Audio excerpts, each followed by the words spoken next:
The night I was accused of witchcraft. It was a cold autumn night when I first learned about my ancestor, Anna Weber, one of the women accused of witchcraft in Lucerne during the 16th century. My grandmother had mentioned her in passing, always referring to her as the black sheep of the family, but she never went into detail. I figured it was just some dark family legend meant to keep children in line. I wasn't prepared for what happened when I visited the old family house in the Swiss countryside, near Lucerne, for the first time in years. It was a dilapidated, creaky place. My parents always called it the cabin, though it was more of a farmhouse, abandoned since my great-grandmother passed away. I don't know what possessed me to go there alone that weekend. Maybe it was the urge to reconnect with my roots, or maybe it was curiosity about this so-called witch in the family tree. Either way, I arrived at dusk with the mist curling around the hills like ghostly fingers. The cabin was just as I remembered it, dark, musty, and filled with relics from long-forgotten times. I spent the evening rummaging through boxes, finding old photos and letters, but nothing of particular interest. Then I stumbled upon a leather-bound book hidden under a loose floorboard in the living room. It was Anna Weber's journal. The entries were disturbing. She described how neighbours started whispering about her after she had an argument with a local merchant. Cows stopped producing milk, crops failed, and children got sick. They blamed her. Soon after, the village elders came for her. She was interrogated, tortured, and finally executed. In her last entry, she wrote something chilling. They say I am a witch, but the curse is theirs, not mine. They will never know peace, and neither will those who carry their blood.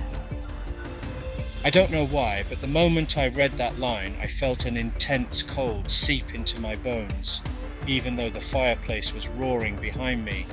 I brushed it off and continued reading. That's when I started hearing the footsteps. At first I thought it was the wind playing tricks on me. They were too deliberate, heavy, slow, and measured.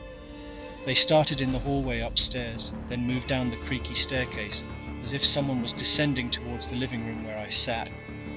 My heart pounded in my chest, but I convinced myself it was just my imagination. The footsteps stopped. I tried to go back to reading, but my eyes kept darting to the darkened hallway. My nerves were on edge, and I decided I'd had enough for one night. I shut the journal, but the moment I did, something impossible happened. The footsteps started again, this time closer. The door to the hallway slowly creaked open even though there was no breeze. I swear I saw a shadow in the doorway, tall and thin, but too indistinct to make out any details. My throat went dry. I couldn't move. Then, in a voice that was both distant and right next to me, I heard a woman whisper my name. Not my ancestor's name, but my name. I bolted from the cabin, leaving everything behind.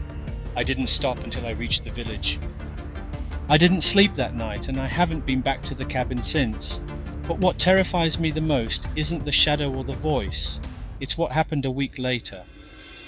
I started seeing strange symbols carved into the trees around my home, and the animals in the village started behaving strangely, just like the stories from Anna's time.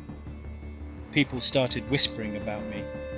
Then came the letter, unsigned, left at my door, written in the same hand as Anna's journal. They say I am a witch, but the curse is theirs, not mine. I don't know how to stop it. I don't know if I can. If you enjoyed this video, don't forget to like, subscribe, and hit the notification bell so you never miss another eerie story from HollowNightFear. Your support helps keep these real-life horrors coming. Stay tuned for more chilling content.